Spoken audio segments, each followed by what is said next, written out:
You are listening to the Practicing People's Podcast. I'm CJ Hammond. And I'm Jordan White. Together, we'll be taking a journey into the practices that help us align with our mind, body, and soul. So take a deep breath, release, and remain curious as we explore new ways to enhance our lives.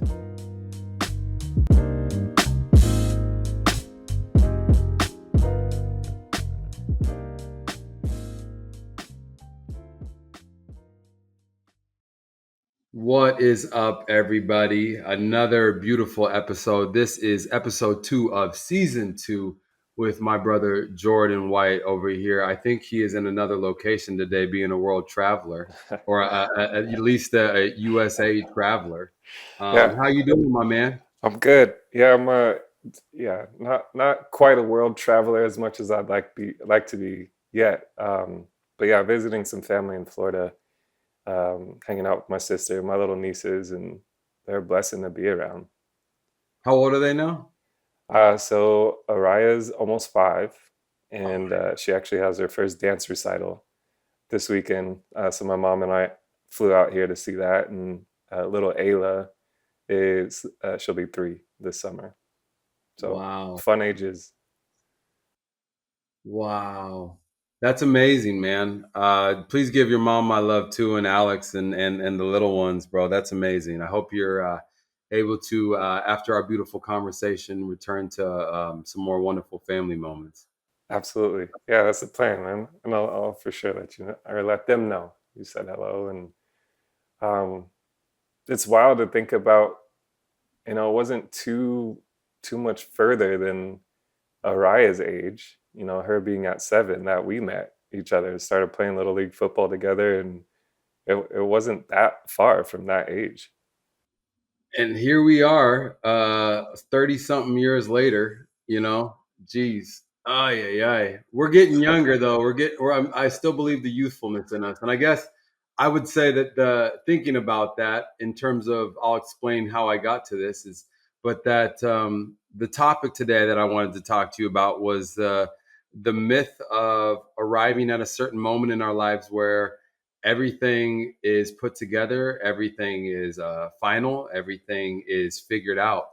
And I think perhaps when I was younger, I definitely believed that there was this myth of arriving at a certain place in my time where I would feel like an adult, where I would feel like I had it all together. And prior to coming into this conversation, I kind of told you where my mind was at and wanting to tackle this conversation.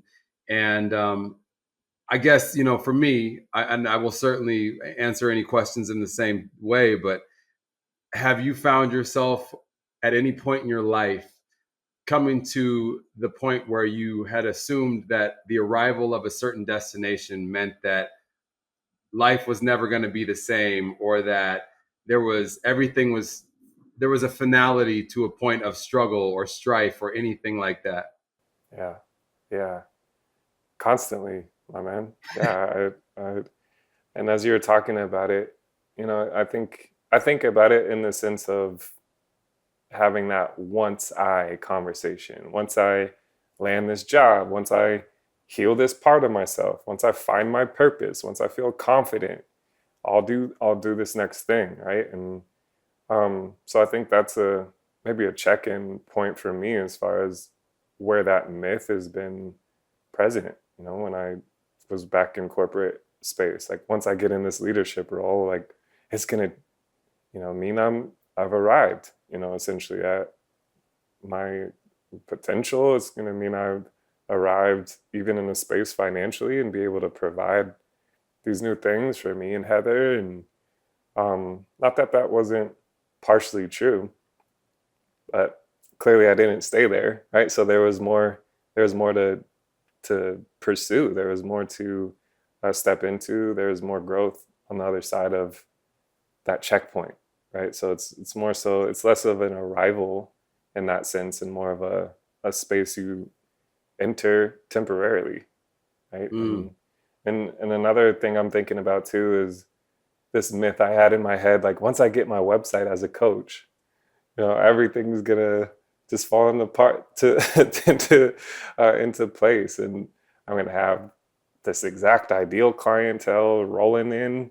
I've got my SEO stuff figured out. So I'm going to have just this comfortable flux of people come and, who are seeking the more specific, guidance that I offer as a coach, just how I support people. And that was certainly a myth I made up in my mind as well. And it's crazy that also with that myth comes either a false expectation of the for or against that be the case, that the expectation or the thought in the head that was like, once I get this up, everything changes, right? And the day comes and nothing changes in a significant way or in a way that you thought it would. Then there's also the downside of thinking, well, then like that nothing's right, or this is all a fallacy. And again, you've always pointed to so much of this life is about the journey. The action is but one piece of this. The ability to make adjustments in that still means that this process is still coming. I was talking to Paula about the ability. Action is but one piece. Adjustments is so much of the game. Making adjustments is so much of the game, and the ability to be accountable to your adjustments. I mean, that's a huge part of this. Is now that the website's up, okay, now I'm nervous. I've arrived with the website. The ability to take accountability that there are adjustments that might need to be making in that process is a huge step that I think, not that people necessarily miss, but people aren't giving credit for.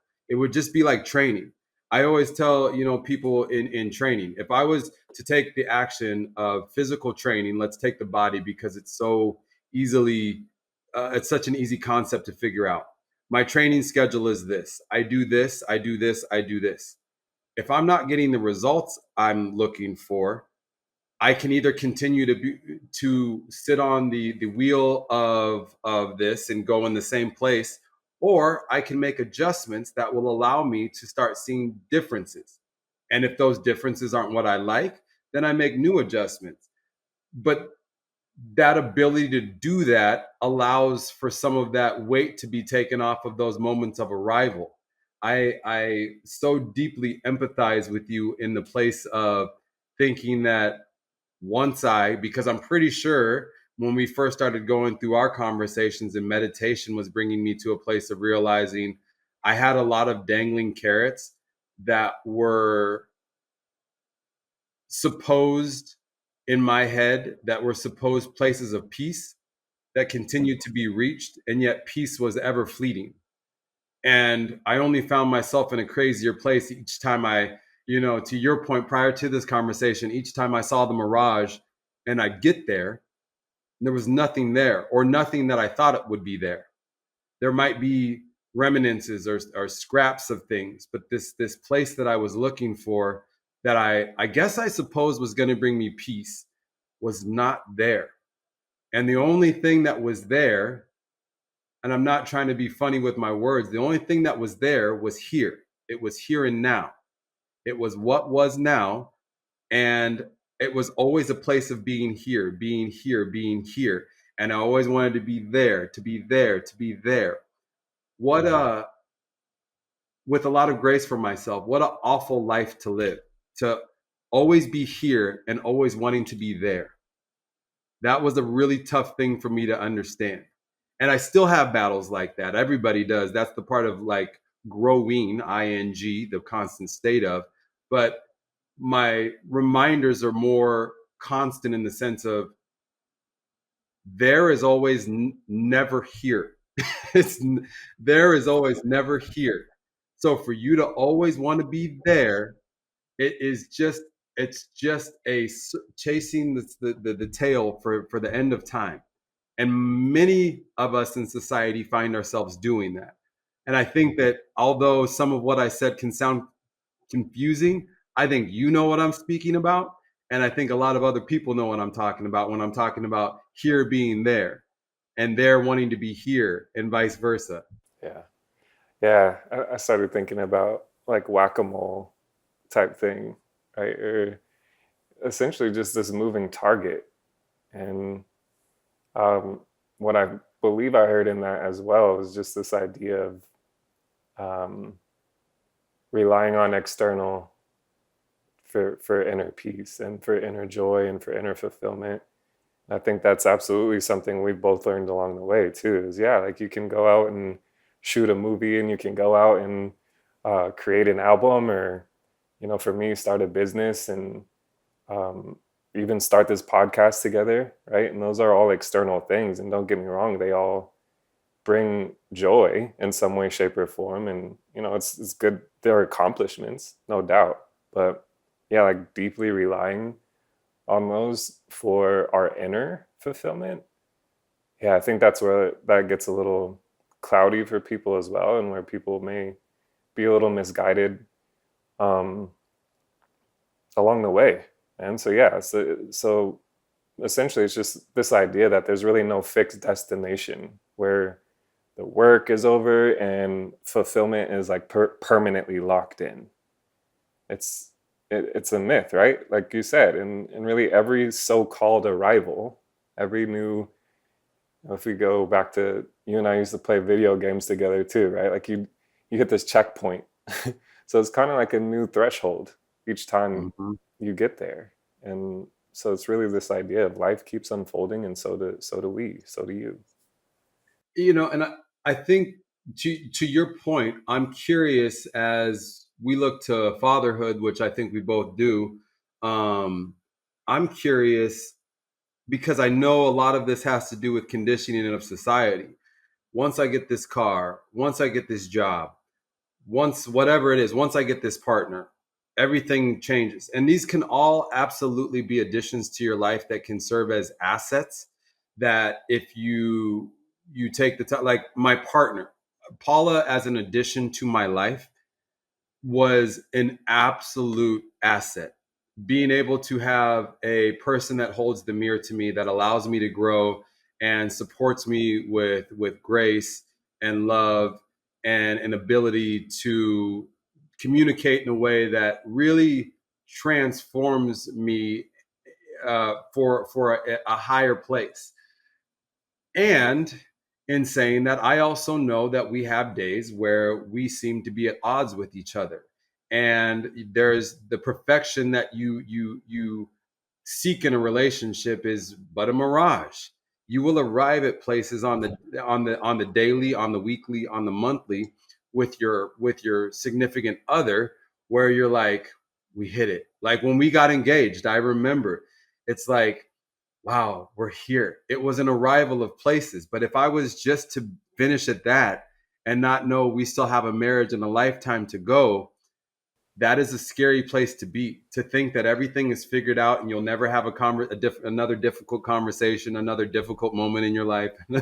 As a man that's been married now for how long have you been married? It'll be 4 years next month. Yeah, so I mean, 4 years. I think you absolutely understand that there are so many more moments than just your engagement, your wedding day. I remember having tears hearing about how you engaged to Heather. I remember seeing pictures of your wedding, one of the most beautiful, serene places in the world, and knowing those are all beautiful moments of arrival for, like, mile markers of your love, and yet there's there's a lifetime to go. There's so much more to go. If you were just to stop there, I can promise you that's where the growth stops, and that's where the love begins to fold in on itself and just crumble. Yeah, yeah, man. Just so much, yeah, wisdom you're sharing there. I mean, and yeah, I mean, with Heather and I too, I mean, those were chapters. Again, back to checkpoints, right? In this context that we're talking about, it, the game never ends. It doesn't end until we're not around anymore, essentially. And um, we were engaged for several years. We moved in. That was another chapter, right? Like moving in together.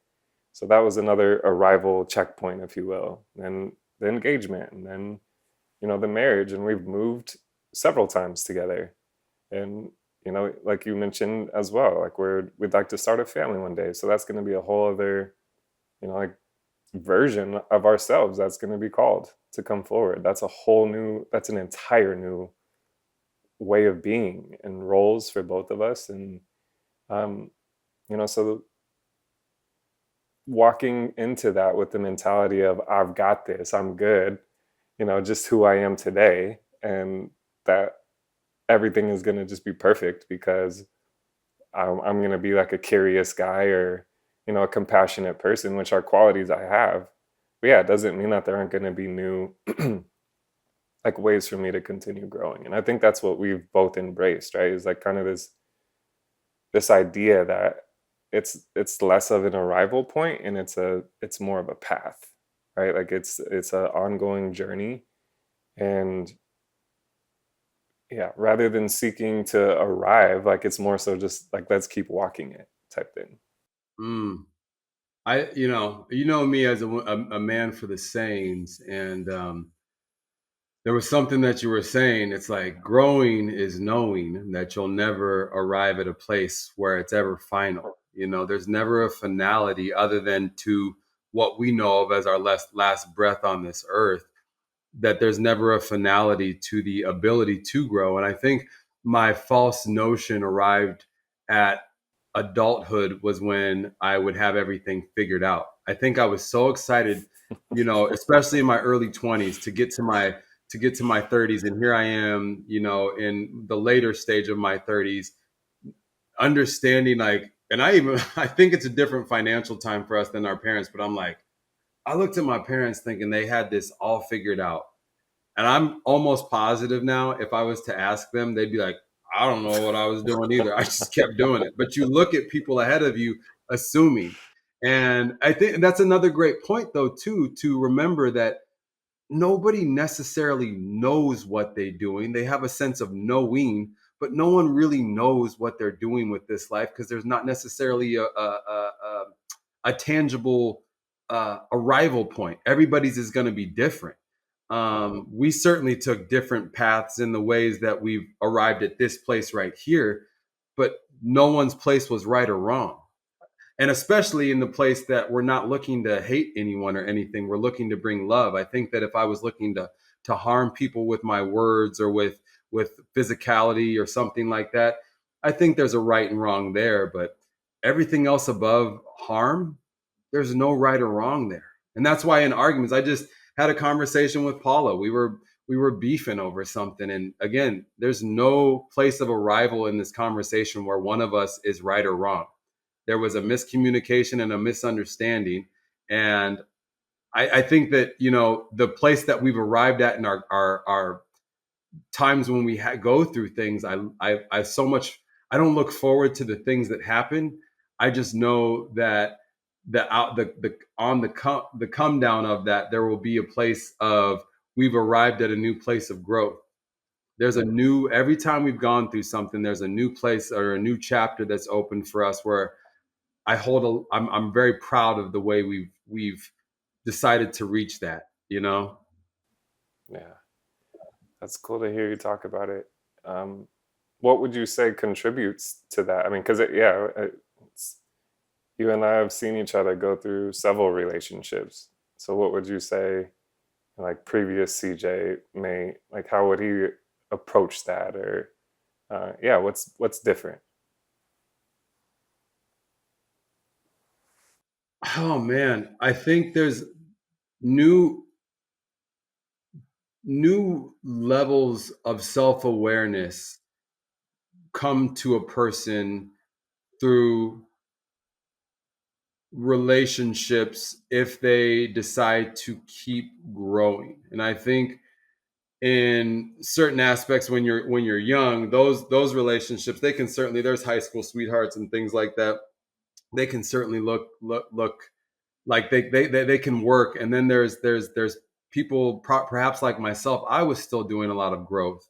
I think that I wasn't necessarily happy in myself in a lot of situations, and that projection led to not being able to take accountability, not being able to, I think that there was always a way you could figure out easy outs because you could gaslight somebody and not even realize it. You really didn't even know you were doing it. Those terms didn't really mean much to me back then, but not realizing my inability to hold myself to the fire, or to not just look at what the other person was doing, but ask myself how I'm arriving at a certain situation, led to levels of growth, and certainly isolation. Isolation is a beautiful thing when you're able to sort of make adjustments. We talked about it's not just the action of being in the relationship, it's making adjustments in the relationship. And I would say that Paula and my relationship with her was the first time that I've found myself making adjustments that were for myself, I guess, first, but wanting those adjustments to be felt by my partner, knowing that anytime that they were looking for um, more from me, that drew more from me and the best from me, that I was able to meet that without going, why are you doing this to me? Like, what is it about you? And I think I still find myself coming across those moments, but I think that we both, my biggest emphasis is always making sure that we've checked in with ourselves first, and everything that we're doing and bringing and holding to ourselves to account and being responsible for that, and then talking to and through it with our partner. I think that's the big thing too, is I was so able to talk to things rather than through things. I was looking to be right. I've from the very first disagreements I've had with Paula, I don't think I've ever served myself to be in a position of being right or wrong.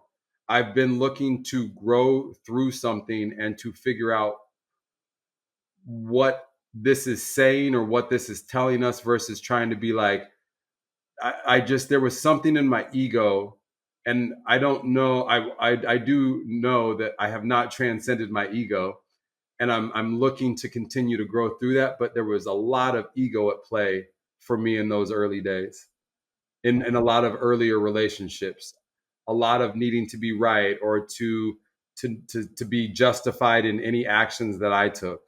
Yeah. And there's less of that now. I'm not going to say there's none, and I'm sure she would say that, but there's less of that now. Yeah, you mean you're human? Yeah. Yeah, And man. I think that, look, and to your point, Jay, that's the part about the spiritual growth that is so funny when you talk about arriving.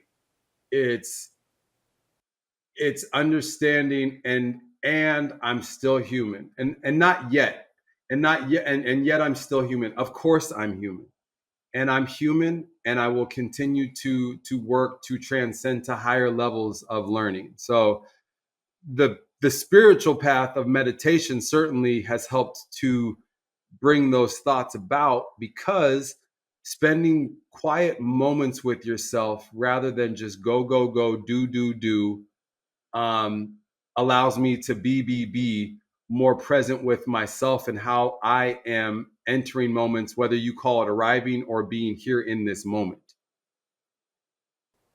Yeah. So I hear in that, like, kind of this idea of measuring growth, not by endpoints, but more so how we show up in the process. And um, as you talk about, just even your experience with Paula too, or just in general, right? Like, that, back to that myth thing of, okay, once these certain things are in place, then we've arrived, and everything should be good, right? Like, hypothetically, in theory. If you think about what's going to be required for that thing, whatever that is, to like hold its space, like, I'm just not sure how realistic that is. That means we've got to be that same exact person. That means whoever else is involved in that arrival point has got to be the same exact person. That means all the other factors of, all the other events going on in the universe all have to be the same. So it's like, how we're kind of setting ourselves up for a tough time, man. If we, if we want to have things kind of stay the same at that arrival point. And or adapt to us, like you were saying, either stay Mm-hmm. the same or adapt to what we need in those moments. Yeah. And that comes to your point about talking about internal, external. I think that so much of us thinks that it's in the output. What does the input look like? And I believe there is a time, admittedly so, in the spiritual journey where you're learning, and then a complex can start to take shape where you don't realize your ego can take over again slyly because it's just as smart as you are, and it wants to make sure that it's conforming and remaining safe and keeping you safe. That in that spiritual journey, it had a way of taking me into a place of almost wanting to be above moments, or being like, I meditate now, like this isn't like I'm good, like you need to go work on this, like that. And I remember I don't think, and Paula would probably be proud of me for saying this, but like I remember there was a point when I was like telling her that she just needed to go meditate. And like, I'm meditating now, like I'm working on myself, you need to go meditate. And that is probably the quite literal opposite of what the point of a meditation would be: telling someone, dictating to somebody else that they must fall in line to that which you say.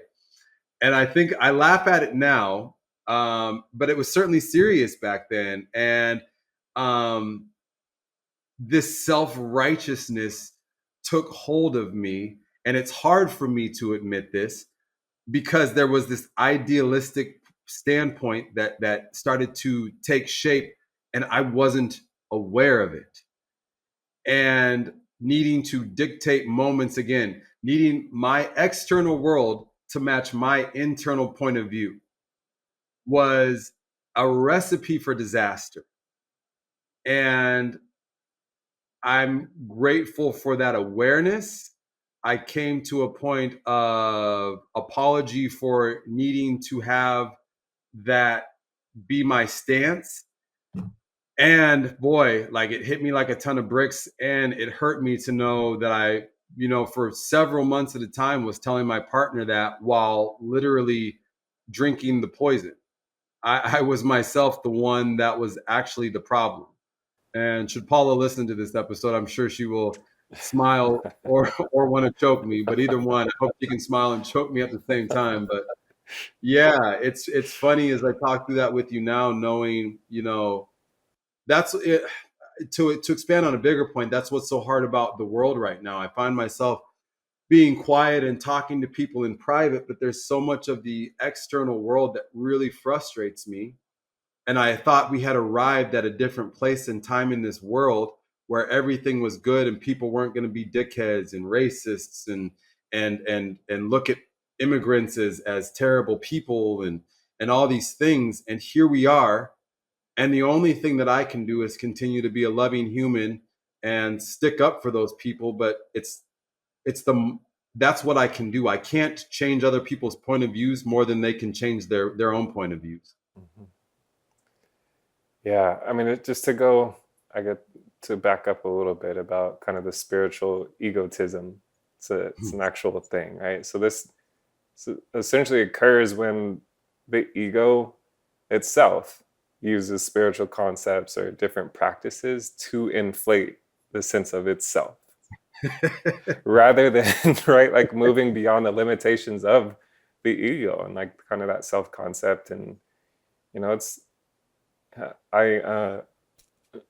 as you know, and, several others know, like I have a Kriya yoga practice. So autobiography of a yogi, that kind of breaks down what that is if people are interested in learning more. But essentially the practice of Kriya has been passed down through a lineage of gurus, and the current guru is actually here, or well, not here, but in Colorado last weekend. I got to go see him talk, and the amount of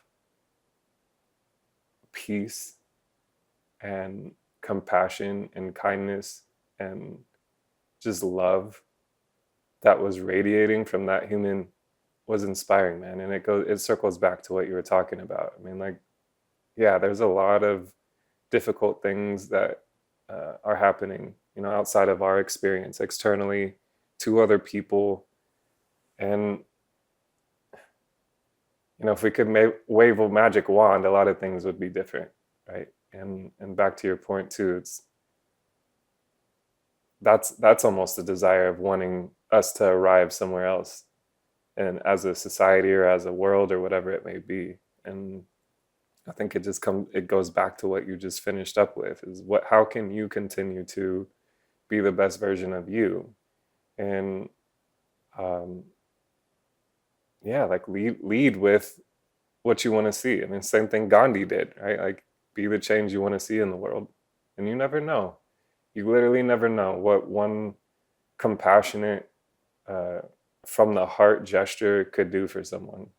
And you never know what that's going to inspire them to go do, with someone else. Maybe that shifts how they have a conversation with a loved one, or, I truly believe in that ripple effect. And back to your point, it all starts with us, right? It starts with how we decide to be. Which means, like, as I hear you say all this, coming back to our very first original point, if we have more of an intention of arriving here and now, and but a practice meditation, if my intention is just to arrive here, and not a forceful intention, not one that is seeking, not one that is doing, just to arrive here with each breath, perhaps each day's peace will be more apparent immediately, and not in a self-satisfactory where it's peace looks so different on the inside than the outside. Peace on the inside has a different feeling than it does on the outside. That warm, glowing smile that you live with, or just that radiating presence of knowing, like, I am enough. I am with source, and whatever source that is that you call yours. Arriving at that place every day versus somewhere out in front of us. This is only a suggestion, but perhaps that is a way to find a more lasting peace that is small little chunks that will be compounded in interest of time and savings and enjoy. That's just a thought as we go through it, but I certainly think that through this conversation, that that sense of that mindset is something that I'm going to carry with me. I just went through a bit of arrival mythology and found myself a little deflated, and nothing had changed. Everything was the same. It was all still good. The most important thing I had was my health was still there. And, thinking about what we're doing right here, right now, it certainly seems like a place that would offer more consistency. And I think that in anything you do, like mind, body, soul, I always refer to the body because it's so easy for for someone to grasp the concept of. But the reason why people are religious in their practices of whether it be the way they eat, the way they move their body, the way they work out, there are certain tangible results that come from that are or have the ability to make one healthy. And healthy is a term that I guess has different nuanced definitions depending on how we look at it, but a healthy practice of arriving here and now each day would be very wise for a person looking to find more peace in their spiritual life and in their mind. Yeah, no doubt. Well, I mean, if we're, kind of staying on this thread of the spiritual journey, I mean, that's what tends to take people off of it is distractions, right? So once I arrive, once I get this house, once I get this car, once I get a wife or a partner, a life partner, or once I have a family, that's, to your point, that's taking you away from the now. And and just to be clear, we're not saying don't have aspirations, don't have things you want to accomplish in your life. Absolutely do that. And have it, and to the best of your ability, let go of how that unfolds. Hold it clear in your mind, and then, right,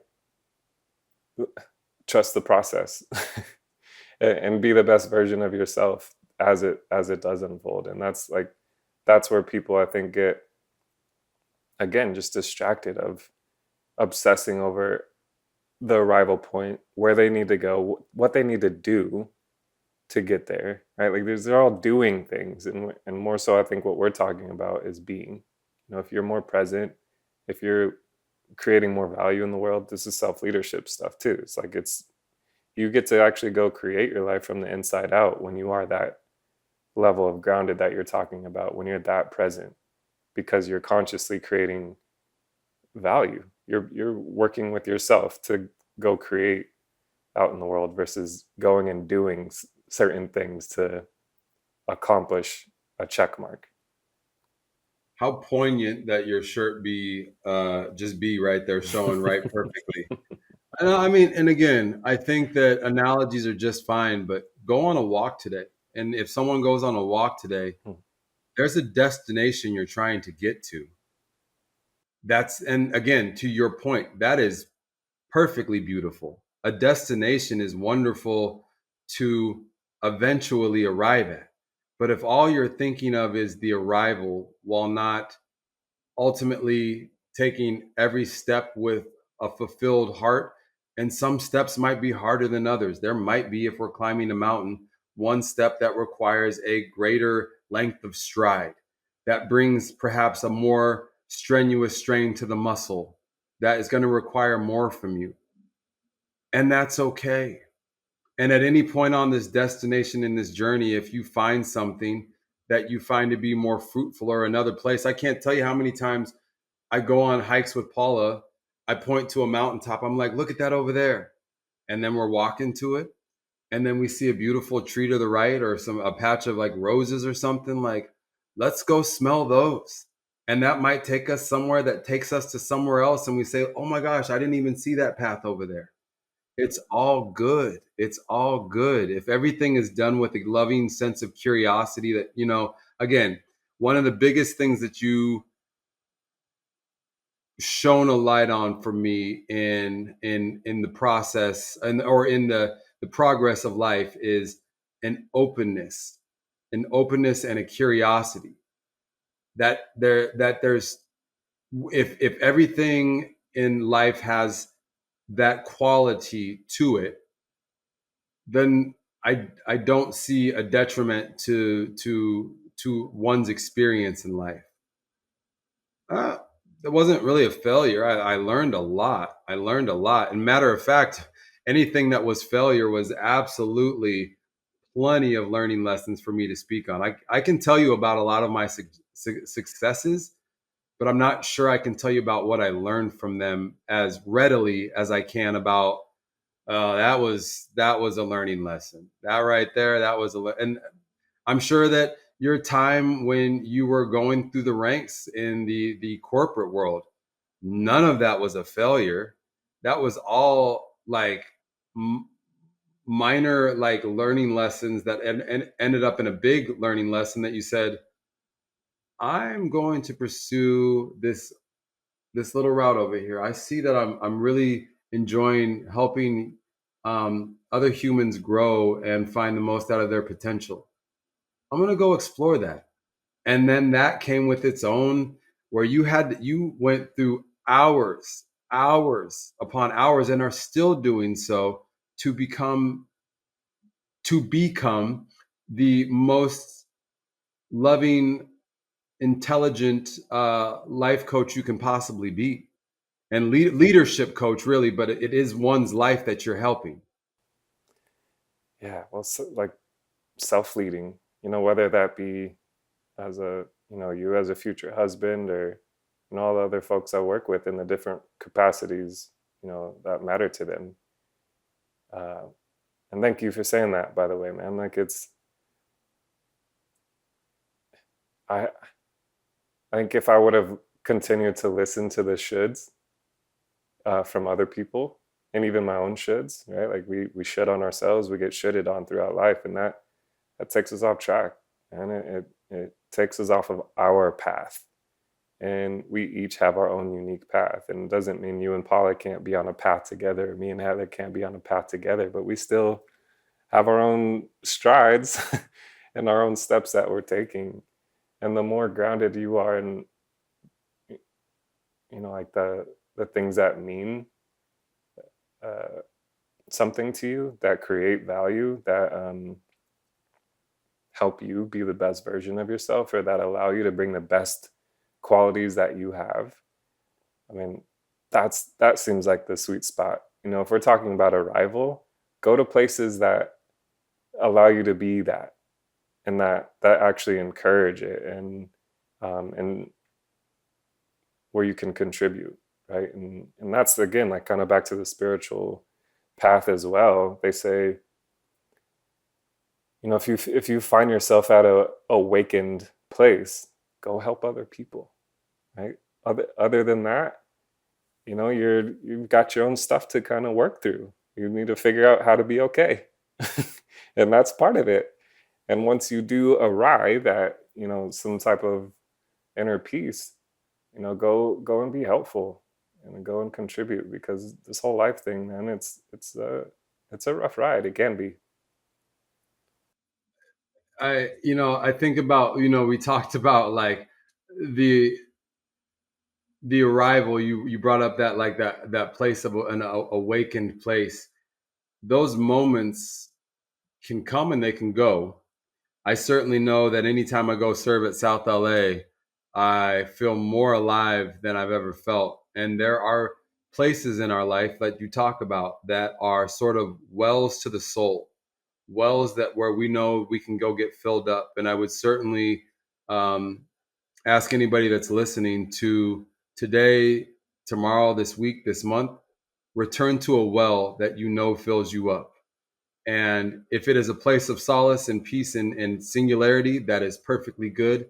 Find one of those places, and find a place where there are other humans that present community and an energy that bounces off of you that feels incredible. And just as Jordan's shirt says, if you can see it, just be.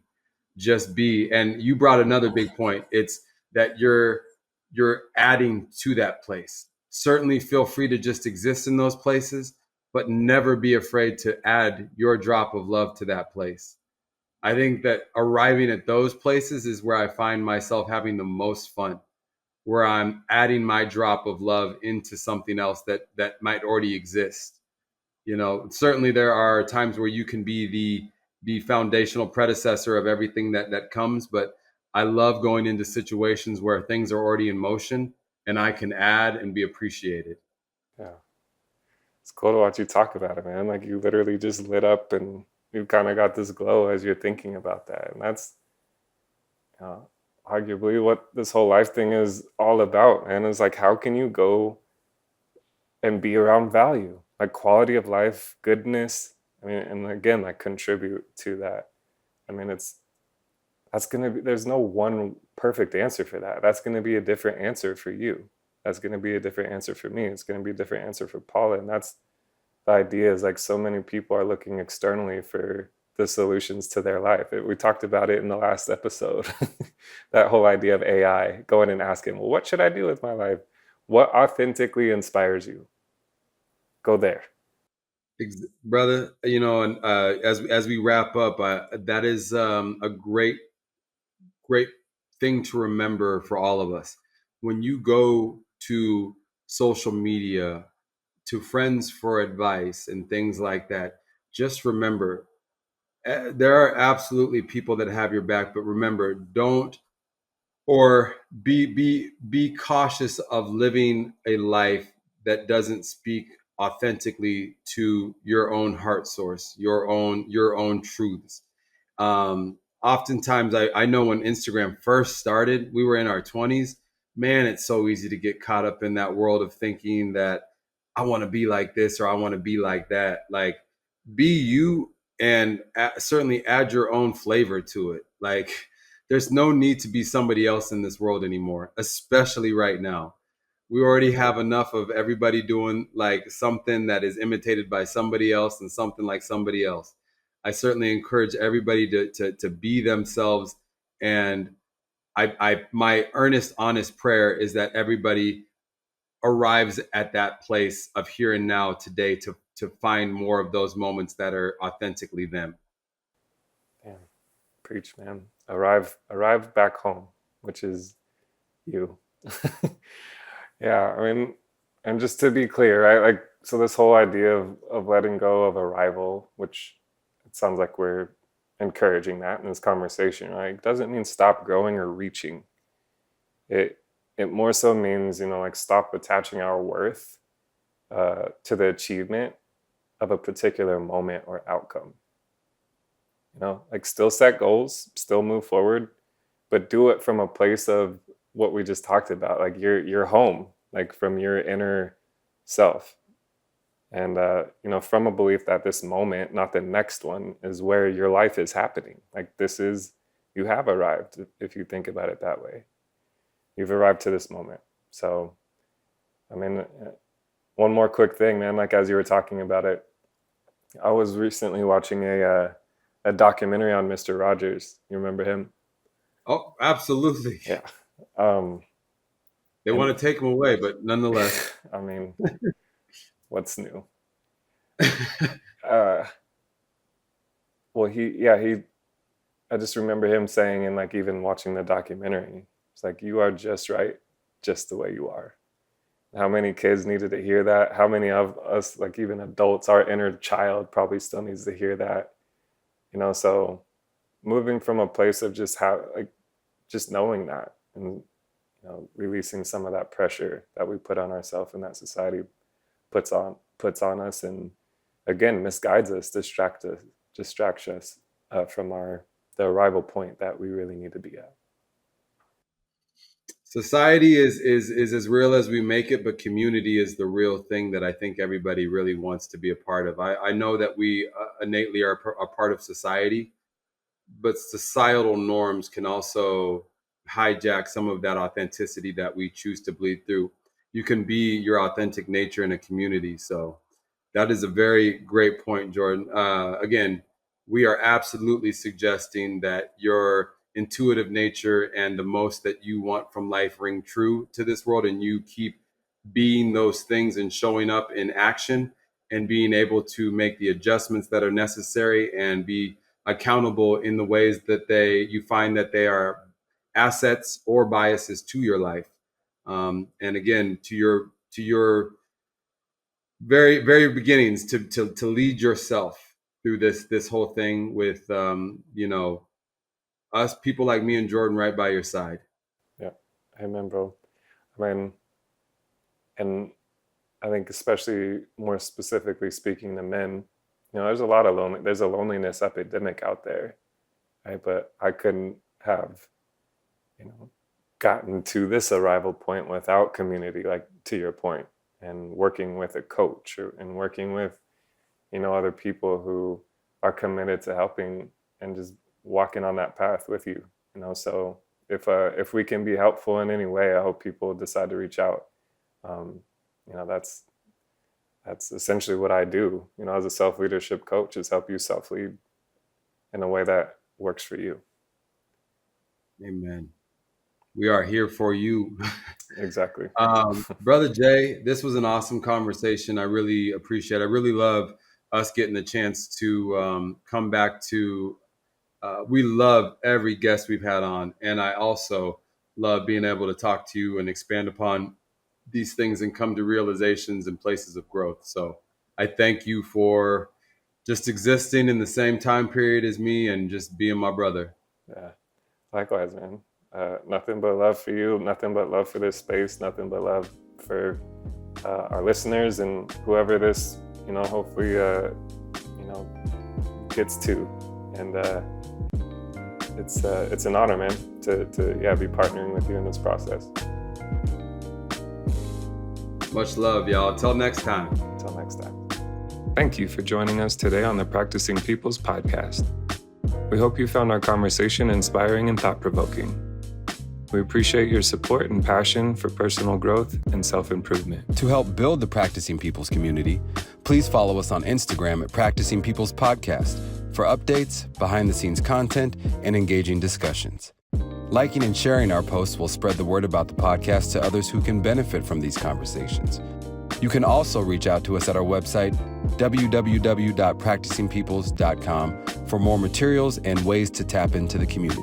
Leaving a rating and review on your preferred podcast platform is a valuable way to support us and help potential listeners discover our show. Remember, personal growth is a journey we embark on together.